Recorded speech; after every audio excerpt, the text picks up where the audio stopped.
बिस्मिल्लाहिर्रहमानिर्रहीम। Simple regression and correlation आज हमारा टॉपिक है। इससे पहले हम 9 चैप्टर कंप्लीट कर चुके हैं कंटिन्यूस प्रोबेबिलिटी डिस्ट्रीब्यूशन तक।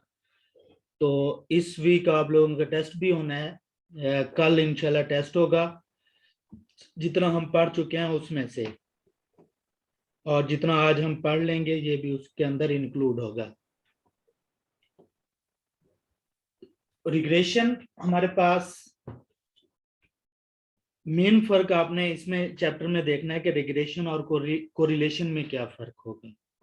रिग्रेशन सबसे पहले जो इंट्रोड्यूस करवाया था सर फ्रांसिस गैल्टन ने करवाया था, जिसमें वो पेरेंट्स और चिल्ड्रन, उनके जो चिल्ड्रन हैं उनकी हाइट्स पे वो एनालिसिस कर रहा था कि टॉल पेरेंट्स हैं तो उनकी हाइट्स भी टॉल है, और शॉर्ट पेरेंट्स हैं तो उनकी चिल्ड्रन की हाइट्स भी शॉर्ट है। तो यहां से उसने रिग्रेशन का कंसेप्ट जो है वो डेवलप किया था इस चीज को इन्वेस्टिगेट करते हुए। तो जब हम रिग्रेशन करते हैं तो उसमें हमारे पास इंडिपेंडेंस और डिपेंडेंस यानी कॉज एंड इफेक्ट। कॉज हमारे पास इंडिपेंडेंस और जिस पर इफेक्ट होता है उसको हम डिपेंडेंस कहते हैं। तो इन दो चीजों का होना जरूरी है, dependency of one variable on behalf another variable. तो इस प्रोसेस को हम रिग्रेशन कहेंगे।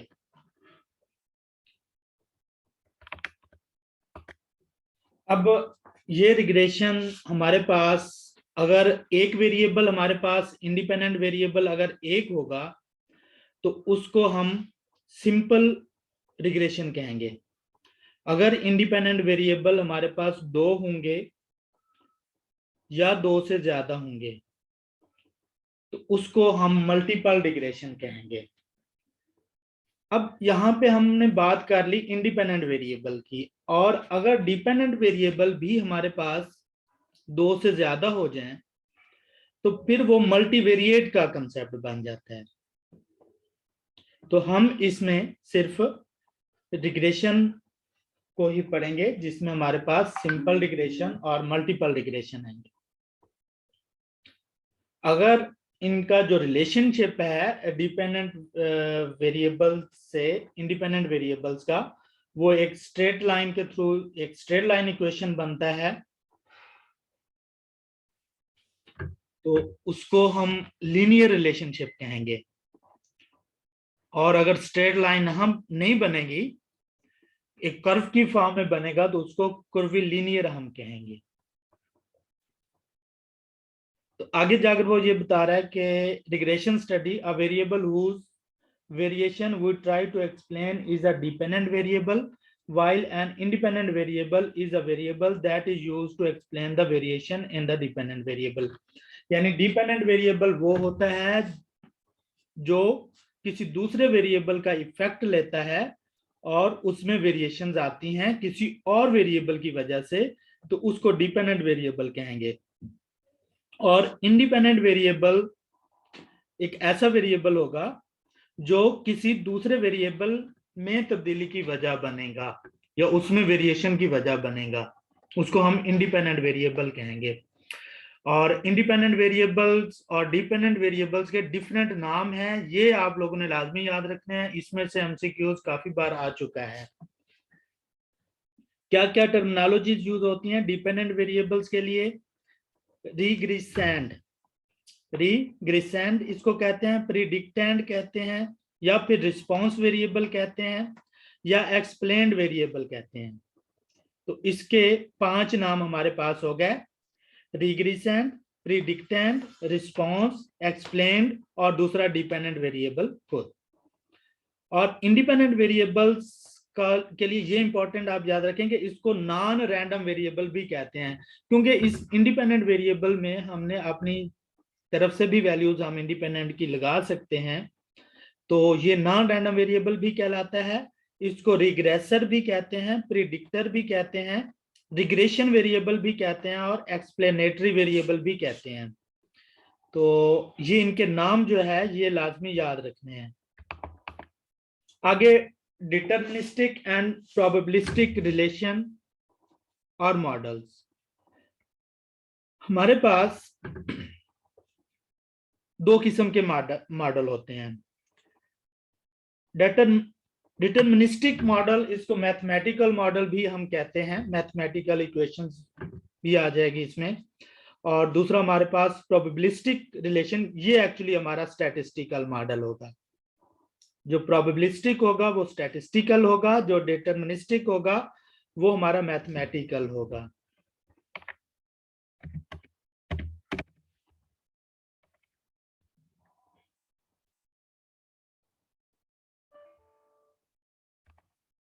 अगर मॉडल हमारे पास y hat is equal to a plus b x है, तो ये मॉडल हमारे पास डिटर्मिनिस्टिक कहलाएगा।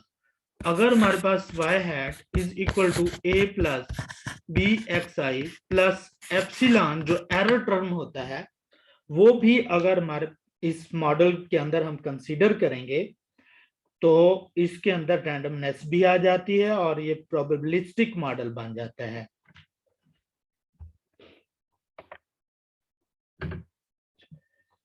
डिटर्मिनिस्टिक फिक्स होते हैं हमारे पास, उसमें एक मुकम्मल इक्वेशंस होती हैं, जैसे f is equal to 32 plus 9/5c है, या एरिया का पाई आर स्क्वायर होता है।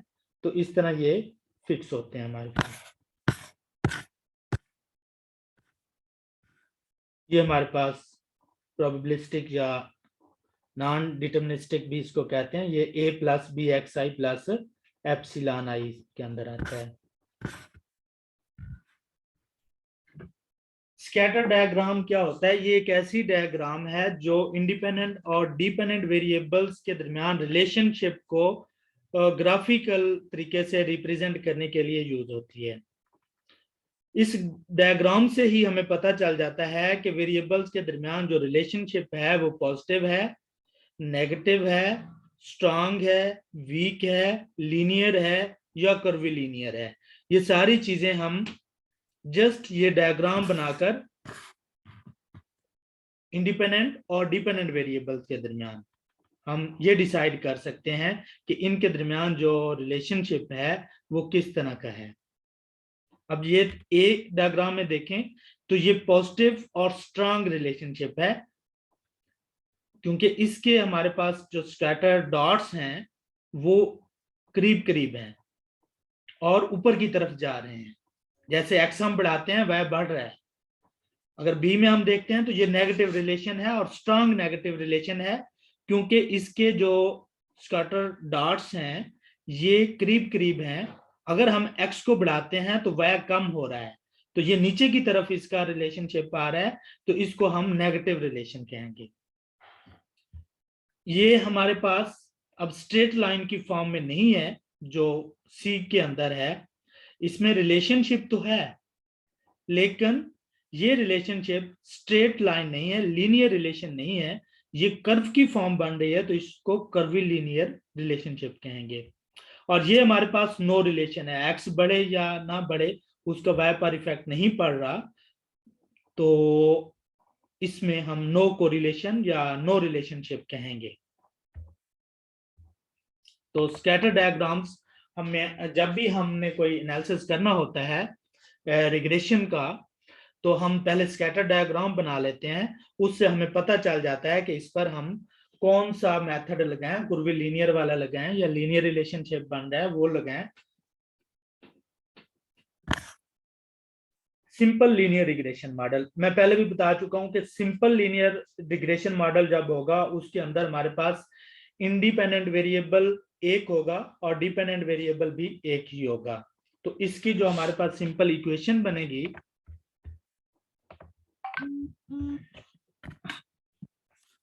y is equal to alpha plus beta x. ये हमारे पास प्लस एप्सिलॉन, ये पॉपुलेशन के लिए हम जो लाइन फिट करते हैं वो है y hat is equal to a plus b x plus small epsilon, उसको हम कहते हैं। इन दोनों में सर फर्क क्या है? ये हमारा पॉपुलेशन के लिए है ऊपर वाला, इसके लिए हम एस्टिमेट करते हैं इस सैंपल डाटा के थ्रू। ये जो नीचे है ये सैंपल्स के लिए होता है, सैंपल के डाटा से हम एस्टिमेट्स करते हैं इनको। ए एस्टिमेट होता है अल्फा का, बी एस्टिमेट होता है बीटा का। अब ये चीजें हमारे पास होती क्या है,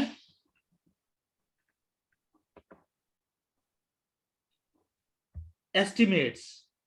अब इसमें ए जो है ये इंटरसेप्ट है, बी जो है इसको हम कहेंगे स्लोप। तो दूसरे वर्ड्स में हम बी को रिग्रेशन कोफिशिएंट भी कह सकते हैं।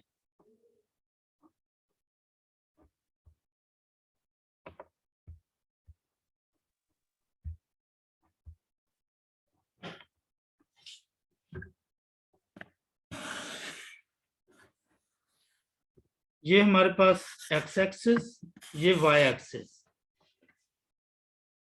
अब ए और बी जो जिस चीज को रिप्रेजेंट करते हैं वो देखें। पहले ए को मैं शो करवाता हूं कि ए क्या चीज होता है। ए एक ऐसी वैल्यू होती है जहां पर हमारे पास इंडिपेंडेंट वेरिएबल 0 हो, तो उस वक्त y की जो वैल्यू होगी उसको हम a के साथ डिनोट करते हैं, इसलिए इसको y इंटरसेप्ट कहते होते हैं। तो सपोज ये यहां से स्टार्ट हो रही है, तो ये वाला जो डिस्टेंस होगा ओरिजिन से, जहां से ये y स्टार्ट हुई है, जो लाइन स्लोप स्टार्ट हुई है, इसको हम a कहेंगे। इसकी एग्जांपल क्या हो सकती है कि x हमारे पास 0 हो और y वहां पर कोई वैल्यू हो। कोई आप में से एक कोई एग्जांपल दे सकता है?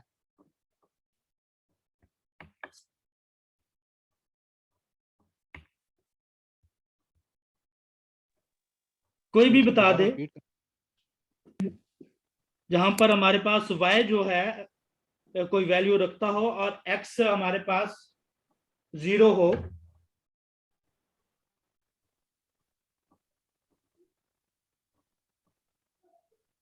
क्वेश्चन पूछो, लोग गायब हो गए।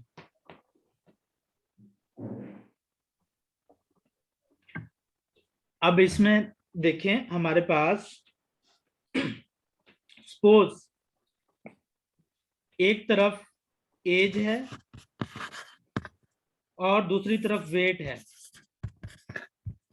y वेट है और एज हमारे पास दिनों में कह ले हैं। जब न्यू बेबी पैदा होता है उसकी एज वहां पे क्या होगी, 0 होगी, लेकिन उसका कोई ना कोई वेट होगा।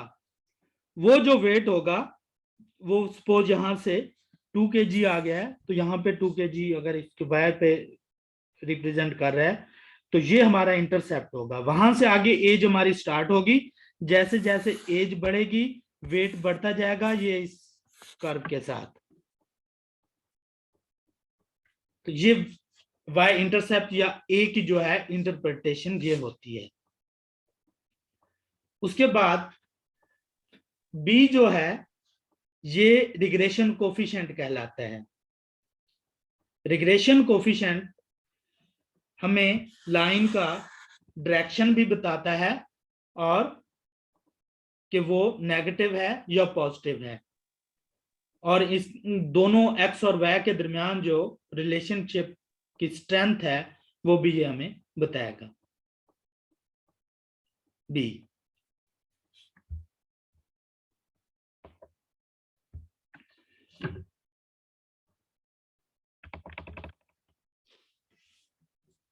आगे हमारे पास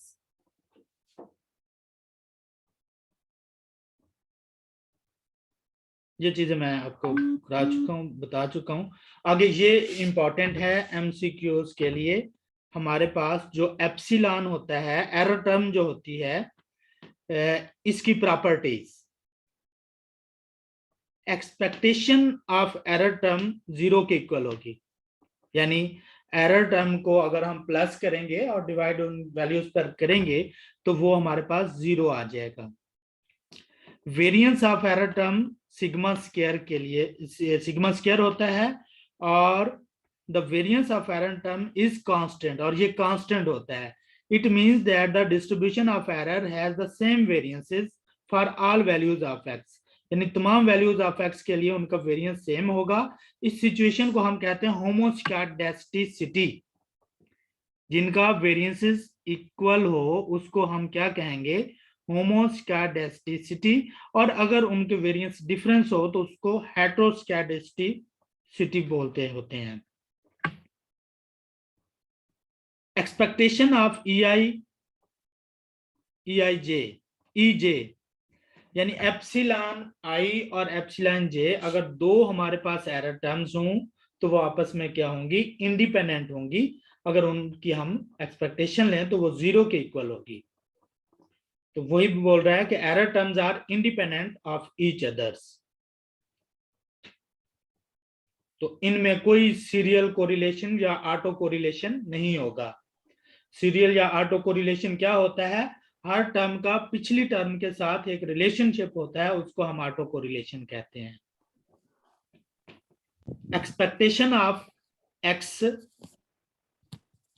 एंड एप्सिलॉन, यानी एक्स जो इंडिपेंडेंट वेरिएबल है और कोरिलेशन और ऑटो कोरिलेशन में कोई फर्क है? किसमें? कोरिलेशन और ऑटो कोरिलेशन में? जी जी, इनमें काफी फर्क है। ऑटो कोरिलेशन एक अलग चीज है। कोरिलेशन तो सिर्फ दो वेरिएबल्स का आपस में कोरिलेशन को फाइंड करता है। ऑटो कोरिलेशन जो है इसको सीरियल कोरिलेशन कहते हैं, कि हर टर्म का उससे पिछली टर्म के साथ जो रिलेशनशिप होता है उसको डिफाइन ये करता है। ये आगे हम टाइम सीरीज में इसको पढ़ेंगे। अगर दो टर्म एरर टर्म का वेरिएंस ले वो किसके इक्वल होगा? दो टर्म का वेरिएंस वो सिग्मा स्क्वायर के इक्वल होगा। ठीक है।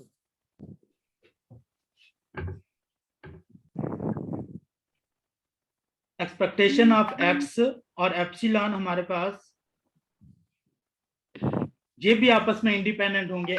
एक्स यानी इंडिपेंडेंट वेरिएबल और एरर टर्म। उसके बाद जो एरर टर्म है ये नॉर्मली डिस्ट्रीब्यूटेड होता है विद मीन 0 और वेरिएंस इसका कांस्टेंट सिग्मा स्क्वायर। ये प्रॉपर्टीज एमसीक्यूज के लिहाज से बहुत इंपॉर्टेंट हैं, तो इन पर आप लोगों ने ज्यादा फोकस करना है।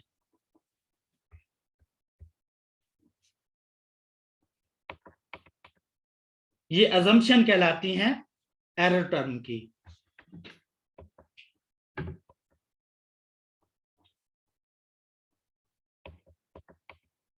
ये आगे उस चीज को रिप्रेजेंट किया गया कि ये यहां से जो स्टार्ट हो रहा है ये ए है। ये हमारे पास expectation of y is equal to a plus beta x. ये x की वैल्यूज हमारे पास बढ़ रही हैं, तो ये लाइन भी हमारे पास ऊपर जा रही है। इट मींस के इसके दरमियान पॉजिटिव रिलेशनशिप है। ज्योमेट्रिकली इसको उन्होंने डिफाइन किया है। उसके बाद हमारे पास आता है concept the method of least square.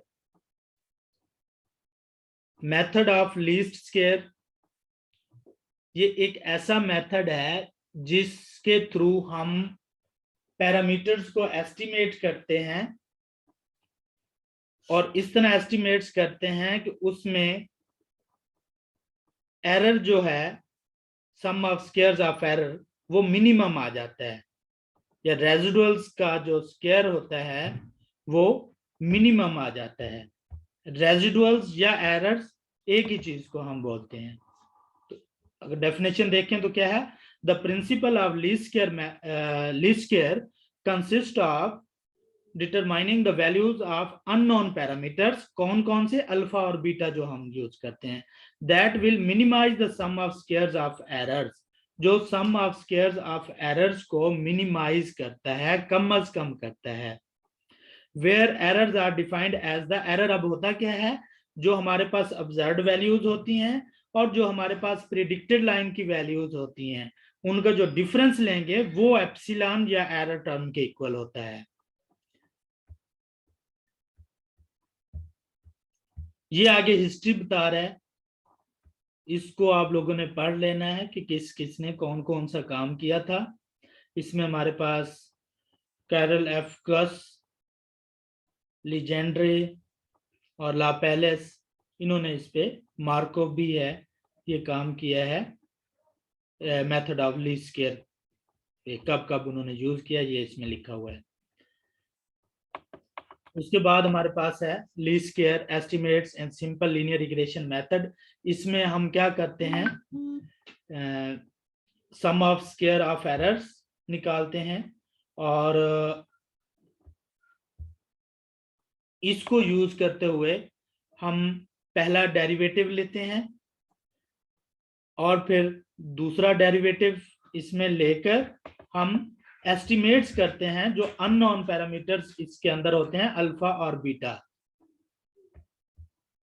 पहला डेरिवेटिव लेकर इक्वल टू 0 किया और फिर उन इक्वेशंस को सॉल्व करके ए और बी का फार्मूले हमारे पास जो आएंगे उनको फिर हम डायरेक्ट भी यूज कर लेते होते हैं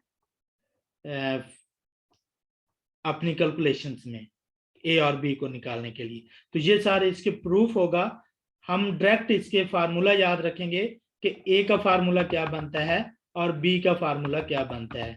ये उन्होंने इसका प्रूफ किया है कि b इज इक्वल टू हमारे पास n summation x y minus summation x summation y और n समेशन x का square minus summation x whole का स्क्वायर होता है।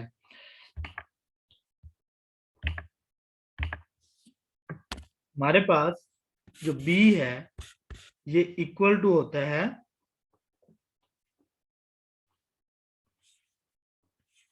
ऊपर हमारे पास कोवेरियंस आता है x और y का और नीचे हमारे पास स्टैंडर्ड डेविएशन आता है x का। अगर हम b y x कर रहे हैं, अगर हम b x y कर रहे होंगे, y x का मतलब ये होगा कि x हमारे पास इंडिपेंडेंट वेरिएबल है और y हमारे पास डिपेंडेंट वेरिएबल है। एक्स वाई अगर हम कर रहे होंगे तो x हमारे पास क्या हो जाएगा, डिपेंडेंट वेरिएबल हो जाएगा और y इंडिपेंडेंट वेरिएबल हो जाएगा। इसका जो फार्मूला बनेगा वो covariance of x y divided by standard deviation of y नीचे आ जाएगा। इस फार्मूले को मजीद आगे उन्होंने किया है कि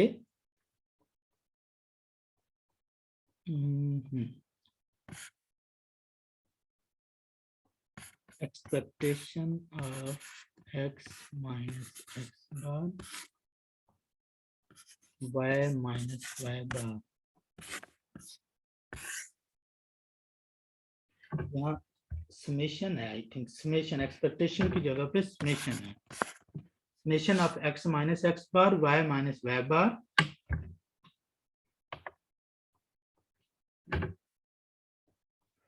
और divided by summation x minus x bar whole का स्क्वायर होता है। Summation x minus x bar whole का स्क्वायर, ये फार्मूला भी हमारे पास बनता है।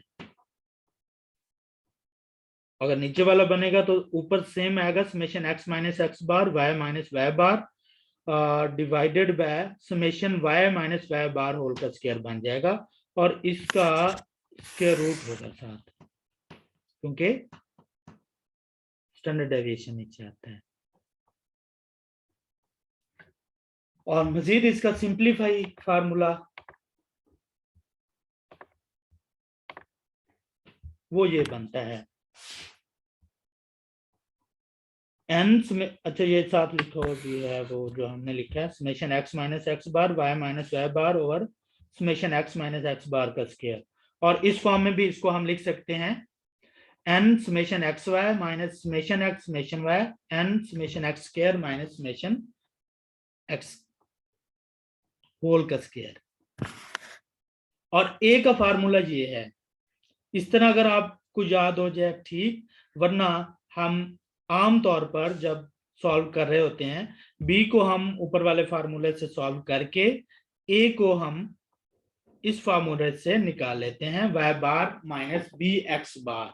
जब हमारे पास b कैलकुलेटेड होगा तो फिर हम इस फार्मूले के साथ a निकाल सकते हैं। अगर b कैलकुलेटेड पहले नहीं है तो फिर हम इसी फार्मूले के अंदर जो ऊपर गिवन है इसी फार्मूले के अंदर वैल्यूज पुट करेंगे। अब एमसीक्यू सॉल्व करने के लिए सारे फार्मूले आप लोगों को आने चाहिए, क्योंकि वहां पर हो सकता है कि इस फॉर्म में अगर वो डाटा आपको दे दे कि समेशन एक्स वाई इतना है, समेशन वाई इतना है और समेशन एक्स होल का स्क्वायर इतना है, तो आप बी फाइंड करें तो हमें ये फार्मूला लगाना पड़ेगा। अगर आपको इन टर्म्स में वैल्यूज गिवन होंगी तो हमें ये समेशन एक्स माइनस एक्स बार की फॉर्म में अगर वैल्यूज गिवन होंगी तो वो लगाना पड़ेगा। तो इसलिए फार्मूले आप लोगों को ये सारे याद करना पड़ेंगे।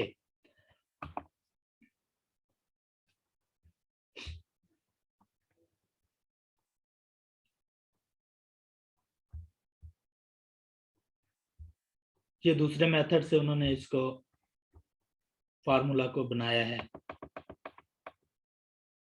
इस मेथड से भी आप बना सकते हैं, लेकिन वही n समेशन एक्स वाई ये वही फार्मूला बन गया है।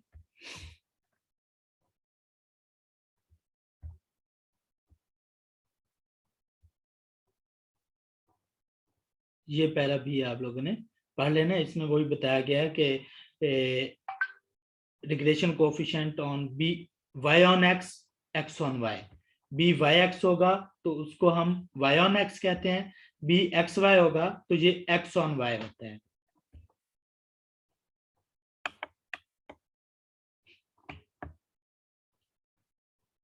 ये थ्रू नॉर्मल इक्वेशंस बनाकर यानी वाई ए प्लस बी एक्स को नॉर्मल इक्वेशंस बनाकर हम सिंप्लीफाई करके भी वही फार्मूले बना सकते हैं, या इसके थ्रू हम डायरेक्ट सॉल्व भी कर सकते हैं। नॉर्मल इक्वेशंस बनाने का एक मेथड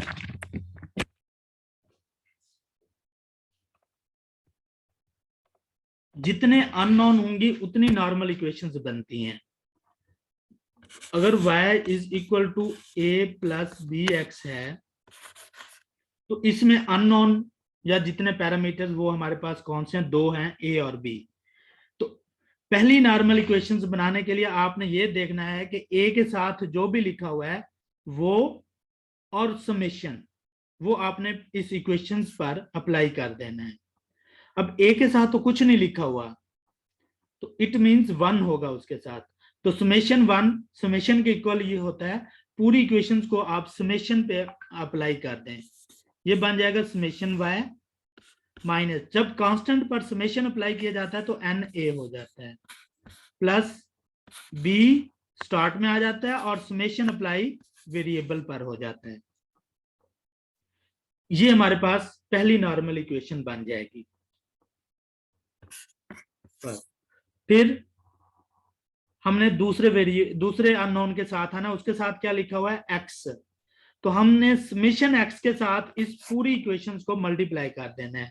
क्या बन जाएगा, समेशन एक्स वाई बराबर a स्टार्ट में आ जाएगा और समेशन x इधर आ जाएगा, प्लस b और summation x multiply by x करेंगे तो समेशन x का स्क्वायर हो जाएगा। ये दूसरी नॉर्मल इक्वेशंस हो जाएगी। इन दोनों इक्वेशंस को अगर हम सिमुलेटेनियसली सॉल्व करते हैं तो हम a और b के वही फार्मूले हासिल कर सकते हैं जो हमने पीछे लिए थे।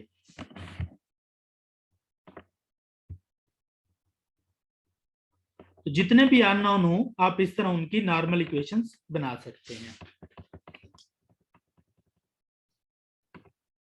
जब लाइन आपके पास आ जाती है, ए और बी अननोन की वैल्यूज आप निकाल लेते हैं तो उसको इस लाइन के अंदर लिख दिया जाता है, तो इसको कहते हैं हमने रिग्रेशन लाइन फिट की है। यहां पर उन्होंने ए की वैल्यू 1.47 प्लस बी की वैल्यू 2.831 और साथ एक्स वेरिएबल इंडिपेंडेंट लिख देंगे और वाई के ऊपर ये हैट लगाते हैं। इट मीन ये एस्टिमेटेड लाइन जो है ये फिट हो गई है। आगे अगर हमने कोई प्रिडिक्ट करना हो तो हम एक्स की जगह पर जो भी इंडिपेंडेंट वेरिएबल्स होगा उसकी किसी भी वैल्यूज के लिए हम इसको प्रिडिक्ट कर सकते हैं। सपोज वो कहता है कि x की वैल्यू अगर 20 है तो उसके लिए y को प्रिडिक्ट करें, तो हम x की जगह पे 20 लिखकर इसको सॉल्व करके y हैट जो है वो प्रिडिक्ट कर लेंगे।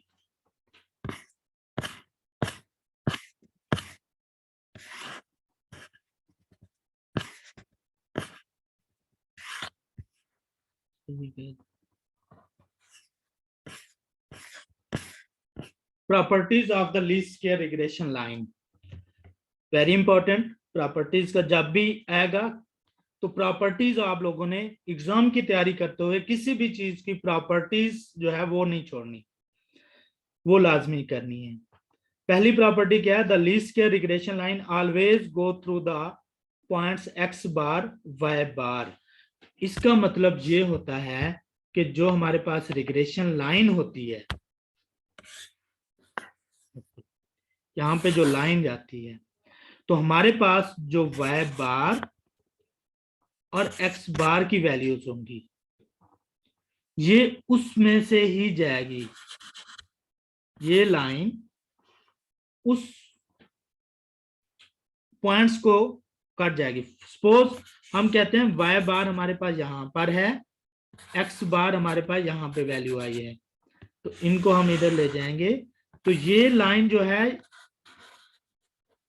y बार और x बार वाला जो पॉइंट्स है उसको टच करके ही जाएगी, चाहे वो इस तरफ टच कर रही हो, चाहे उसका रिलेशनशिप ये हो या इस तरफ हो, जहां पर भी होगा, लेकिन ये इस पॉइंट्स को जो है y बार और x बार में से ही गुजर के जाएगी। ये है पहली प्रॉपर्टी। दूसरी प्रॉपर्टी क्या है? The sum of the deviation of the observed value of y from the least square regression line is always equal to 0। इसका मतलब ये हुआ कि एरर टर्म का जो सम है वो 0 होगा। वो कैसे? कि जब हमने लाइन फिट कर ली है y hat is equal to a plus b x हमारे पास आ गया है, यहां पर हमने वैल्यूज उसकी पुट कर दी हैं और फिर हमने प्रिडिक्ट कर ली हैं y की कोई वैल्यूज, x की जो वैल्यूज गिवन थी वो डालकर, तो हमारे पास एरर टर्म कैलकुलेट हो जाएगा। कुछ वैल्यू इसकी पॉजिटिव आती हैं, कुछ इसकी नेगेटिव आती हैं, ठीक है। तो जब हम इसको सम करेंगे एरर टर्म को तो वो हमारे पास 0 होगा। ये एरर टर्म आपको पता है कि कैलकुलेट कैसे होता है? y हैट में से हम y ऑब्जर्व्ड जो है वो माइनस करेंगे, या ऑब्जर्व्ड में से y हैट माइनस करते हैं, ऑब्जर्व्ड में से y हैट माइनस करते हैं, सॉरी उलट लिखा है। इसको हम क्या लिखेंगे? y में से, y की ऑब्जर्व्ड वैल्यू में से हम y हैट को माइनस करते हैं, तो ये हमारे पास एरर टर्म आ जाएगा।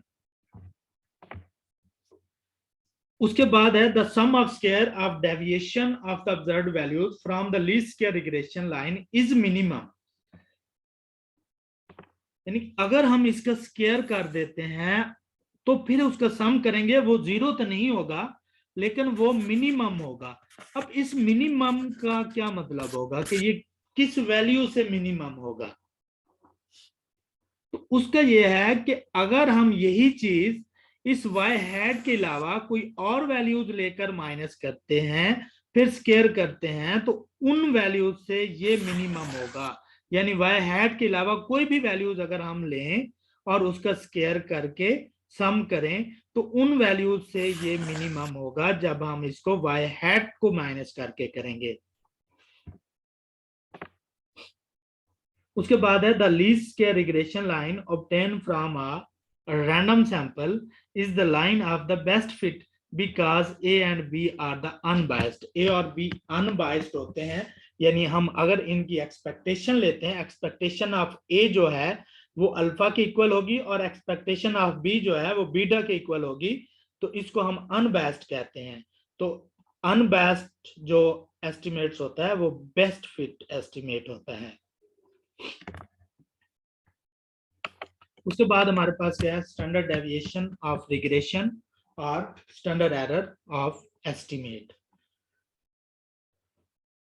The observed values of x and y do not all fall on the regression line, but they scatter away from it. यानी हमने ऊपर स्कैटर डायग्राम में भी देखा कि जो ऑब्जर्व्ड वैल्यूज होती हैं वो उस लाइन के ऊपर नहीं होती, बल्कि वो उस लाइन के इर्द गिर्द स्कैटर होती हैं। तो उन स्कैटर का जो डिफरेंस हमारे पास फिटेड लाइन से होता है, उसका जो वेरिएशन होता है उसको हम स्टैंडर्ड एरर ऑफ एस्टिमेट से मेजर करते हैं। और ये चीज इक्वल किस चीज की होती है,